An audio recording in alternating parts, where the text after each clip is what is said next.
जितने आस्था चैनल पर कथा सुन रहे हो, जितने फेसबुक और यूट्यूब पर सुन रहे हो, बहुत सावधानी से सुनना। जब जीवन में कहीं समस्या खड़ी हो जाए, कहीं बहुत विकट समस्या है और कोई हल ना मिल रहा हो जाता है जीवन में कोई घड़ी ऐसी आके खड़ी हो जाती है जहाँ पर हमको सोचने के लिए भी समय नहीं मिलता। तब शिव महापुराण की कथा वर्णन करती है, सोमवार के दिन भगवान शंकर को अगर जल चढ़ाया जाता है तो हमारे घर में शीतलता का अनुभव होता है। शिव कथा कर रहे। मौका मिले तो गीता प्रेस गोरखपुर की मार्कंडे पुराण निकाल कर उसमें पढ़ना मिल जाएगा। कष्ट आ गया, तकलीफ आ गई शरीर के अंदर, रोग आ गया शरीर के अंदर, कष्ट आ गया, कोई बड़ी बीमारी भी दिख रही है ये शरीर के अंदर आ गई, थोड़ा दिन दुर्वा को लाइए। क्या लाओगे? जम के बोलो जरा। दुर्वा देखिए सब लोग। दुर्वा के नीचे का जो भाग होता है, जब आप दुर्वा तोड़ेंगे तो ऊपर हरा हरापन रहेगा, नीचे थोड़ा थोड़ा हल्का हल्का सा पीलापन रहेगा, सफेदपन रहता उसमें। दुर्वा को तोड़ते हैं तो जब दुर्वा आप लेकर जाएं देवादिदेव महादेव की अशोक सुंदर वाली जो जगह है, उस अशोक सुंदर वाली जगह पर 7 दुर्वा का बल आप अशोक सुंदर वाली जगह पर किसी भी सोमवार को समर्पित करें और उस दुर्वा को उठा कर ले। 7 दुर्वा 7 दिन तक उसको गीले कपड़े के अंदर अच्छी दबा के रख ले और 7 दिन 1 दुर्वा प्रतिदिन खाली पेट उसको खाना चबा चबा कर प्रारंभ करिए। उस शरीर में अगर कमर में भी दर्द है, घुटने में भी दर्द है और पीठ में कंधे के पास अगर दर्द है, 7 दिन खाकर देखना, धीरे धीरे वो दर्द अपने आप समाप्त होना चालू हो जाएगा। वो दुर्वा का आनंद हमारे जीवन में भूमि तत्व को हमें मिल रहा, भूमि तत्व से हमें प्राप्त। आप किसी कार्य के लिए जा रहे हो और कार्य नहीं हो रहा, बहुत समय से लगे हो कि मेरा ये काम बहुत जरूरी है और होना चाहिए और नहीं हो रहा, बहुत प्रयास आपने कर लिया, तो जो हरी मूंग होती है ना, जिसकी मूंग की दाल जिसको बोलते हैं, हरा मूंग जो होता है, तो मूंग की जो दाल होती है या मूंग होता है, इस मूंग को पानी में गला दो और गलाने के बाद इस मूंग में एक बेलपत्र रख दो। सोमवार के दिन उसमें थोड़ा सा गुड़ डालकर किसी नंदी को, बेल को, किसी नंदीश्वर को, उस मूंग को अपनी कामना कर कर वो बेलपत्र और गुड़ के साथ उसको खिला दो, उस मूंग। महाराज फिर आप उस कार्य के लिए जाइए, आपका वो कार्य अटकेगा नहीं, सफल होगा ये पक्का। हम तो यहां तक कहते किसी अदालत में पेशी चल रही है, फाइल आगे ही नहीं बढ़ रही, तुम प्रयास कर रहे हो और वो फाइल आगे ही नहीं बढ़ रही, वहीं की वहीं अटकी हुई है। जब देखो जब जाओ तो पेशी नहीं मिले या नंबर ही नहीं आए, तो भी ये कर जाना, अगली बार फोन कर बताना कि आपको फायदा मिला कि नहीं मिला। भोजन भजन बैठ कर करना प्रारंभ कर दो। जब तुम बैठ कर करोगे, थोड़ा सा तुम्हें भले लगेगा कि गुरुजी मेरे को तो डॉक्टर ने कुर्सी पर बैठने का बोला है, मेरे शरीर में कष्ट है, मेरे शरीर में रोग है। देखो, अगर तुम अंदर से बलवान होना, अंदर से अगर बलवान होना तो बड़े से बड़े रोग को हराने की सामर्थ्य तक तुम्हारे अंदर है, और अगर तुम अंदर से बलवान नहीं हो तो रोग तुम्हें घेरता चले जाएगा। अंदर से बलवान हम छोड़ दिए, ना हमारा भजन जमीन पर है, ना हमारा भोजन जमीन पर, हम छोड़ करना। क्या होगा उससे, क्या फल मिलेगा उससे, कर देखिएगा। केवल जिसको शुगर हो और शुगर जिसके शरीर में है, उसको नियम बना लेना चाहिए कि मैं कुर्सी पर टेबल पर बैठकर नहीं खाऊंगा, मेरे शरीर में कष्ट है बहू, एक काम कर, जमीन पर एक मोटा सा आसन लगा दे, मैं धीरे से बैठूंगा, वहां बैठकर मैं खाऊंगा। भोजन करो और भोजन करने के पहले एक बेलपत्र शिव पर चढ़ी हुई और भोजन करने के बाद एक बेलपत्र शिव पर चढ़ी हुई, केवल 3-4 दिन खाकर देखो, शुगर का लेवल जांच करवाना, तो लेवल में मिलेगी।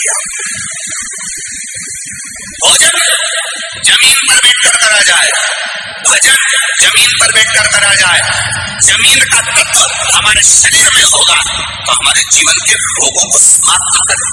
लक्ष्मी नहीं टिकती हो, पैसा घर में नहीं आता हो, बहुत चिंता लगी रहती हो, लक्ष्मी से जुड़ी हुई, व्यापार से जुड़ी हुई, पैसा आ ही नहीं लिया, बहुत मेहनत कर रहे हो। सोमवार की सोमवार 5 सोमवार बेलपत्री के पेड़ के नीचे एक घी का दिया लगाना चालू कर दीजिए। शाम के समय थोड़ी सी मिट्टी बेलपत्री के पेड़ के नीचे की उठा कर लिया, घर के अंदर लाकर इतनी सी मिट्टी लाकर पटक दीजिए। 5 सोमवार करके देखो, छठे सोमवार पे करने की जरूरत नहीं पड़ेगी, व्यापार अपने आप बढ़ना चालू हो जाएगा। लक्ष्मी शाम के समय पर प्रतिदिन बेलपत्र के पेड़ के नीचे बुआरी लगाने जाए। परेशान हो गए, बहुत थक गए उस काम के लिए, सबके हाथ भी जोड़ लिए, सबके पास होकर आ गए, पर वो काम बढ़ी नहीं रहा। निवेदन है आपसे, 3 जगह पर अगर कोई बीमारी ऐसी हो गई कि वो समाप्त नहीं हो रही, बड़ी बड़ी तकलीफ, मतलब एक बार दवाई अगर चालू हो गई तो दवाई बंद ही नहीं हो रही है, तो उसके लिए आपको 3 जगह पर जल चढ़ाना प्रारंभ कर दो। मात्र 1 हफ्ते से ज्यादा चढ़ाना भी नहीं पड़ेगा। एक बात और अच्छे से समझ लीजिए, जो बच्चे चिड़चिड़े होते हैं, चाहे घर में बेटे हों, बहुएं हों, सास हो, ससुर हो, परिवार में छोटे छोटे बच्चे हों, चिड़चिड़ प्रवृत्ति करते हों या चिड़चिड़ा स्वभाव हो, जरा जरा सी बात में क्रोध आ जाता हो, बोलने का भान नहीं रह पाता हो, शब्दों के बाण चलते हो, तो महाराज शंकर भगवान पे चढ़ा हुआ जल जो बहकर जाता है उसको 3 जगह पर जरूर लगाना चाहिए। ध्यान से सुनिएगा। 9 ग्रह जो शरीर पर राहु, केतु, मंगल, बुध, शनि परेशान करते हैं, उसकी समाप्ति के लिए शिव पर चढ़ा हुआ जल नैनों पर, कंठ पर, मस्तिष्क पर, 3 जगह पर जिसके प्रतिदिन शिव पर चढ़ा हुआ जल लगता है उसको कभी 9 ग्रह परेशान नहीं। जैसे 1 हफ्ते आप टेबलेट लेते हो, गोली लेते हो, 1 हफ्ते चढ़ाना प्रारंभ कर दो। सबसे पहले बेलपत्री के पेड़ के नीचे क्या करना है, जल का पात्र लेना है, उसमें 2 दाने चावल के डालना, 2 दाने अक्षत के डालिए। पहले बेलपत्री के पेड़ के नीचे जाओ, वहां जल चढ़ाओ, फिर जाइए पीपल के वृक्ष के नीचे, वहां जल चढ़ाइए, आखिरी में या तो शमी के नीचे या फिर आंवले के नीचे, इन दोनों में से कोई एक वृक्ष जिसके नीचे। पर 1 हफ्ते अगर आपने आंवले में चढ़ाया है तो आंवले में ही चढ़ाना, शमी में चढ़ाया है तो शमी में चढ़ाना, ये बदल के मत चढ़ाना कि आज मैं शमी में चढ़ा देती हूँ, कल आंवले में चढ़ा दूंगी, ऐसा नहीं। बेलपत्री के पेड़ के नीचे एक जो पत्ता आपके पास में हो, पान का मिल जाए तो पान का, पीपल का मिल जाए तो पीपल का, बेलपत्र का मिल जाए तो बेलपत्र का, उस पत्ते पर मात्र थोड़ा सा शहद और 7 दाने चावल के रखकर घी का दिया लगा दो महाराज, और थोड़ा सा जल हाथ की अंजलि में लेकर भगवान देवाधिदेव महादेव का स्मरण कर कर कि इस बेलपत्री के वृक्ष के नीचे माता लक्ष्मी, पार्वती, सरस्वती विराजमान है।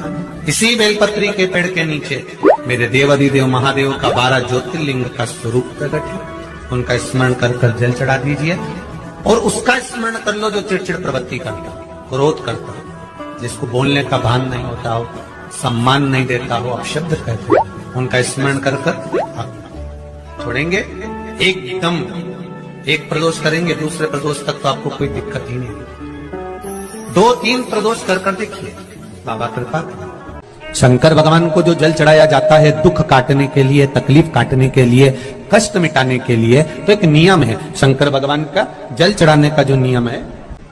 दुख बढ़ गया, आप शंकर भगवान के मंदिर में जाकर जब धीरे धीरे शिव जी पर जल चढ़ाएं, उसके बाद में आप अपने मन की कामना जब जल चढ़ाते जाएं और बाबा से कहते जाएं, बाबा रोज कामना कहने की जरूरत नहीं है, एक बार आप कामना करो और उसके बाद जल चढ़ाना प्रारंभ करो। और उसको कहना जरूर, तेरे दरबार से कोई खाली नहीं गया मेरे शंभू, मैं नहीं जानती, मैं तो इतना जानती हूँ कि कंकर शंकर है और तू सुनता जरूर है। ब्रह्मा ब्रह्म लोक में है, भगवान विष्णु वैकुंठ लोक में है, पर मृत्यु लोक में मेरा देवाधिदेव महादेव है, मेरी सुनेगा जरूर। और बाबा से विनय कर कर आप आइए।